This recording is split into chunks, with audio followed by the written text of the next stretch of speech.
নমস্কার।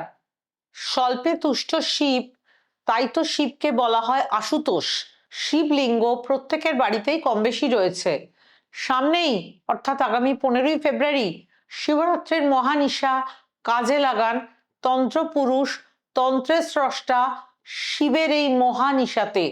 সামান্য পুজোতে শিব তুষ্ট, বাড়িতে একাধিক শিবলিঙ্গ কিন্তু রাখা চলবে না। শিবলিঙ্গ রাখলে, পুজো করলে অবশ্যই নন্দীজিকে শিবলিঙ্গের সামনে রাখতে হবে। অবশ্যই দুবেলা শিবলিঙ্গের পুজো করতে হয়। শিবলিঙ্গ থাকলে নিত্য অভিষেক করতে হয়।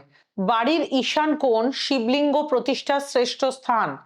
ভাঙা বা কোনো রকম খুঁতযুক্ত শিবলিঙ্গ বিসর্জন দিতে হয়।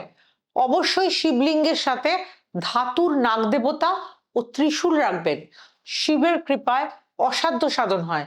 যারা শিবের কৃপায় অশুভত্বকে খণ্ডন করতে চান, শিবরাত্রিকে কাজে লাগান। হর হর মহাদেব।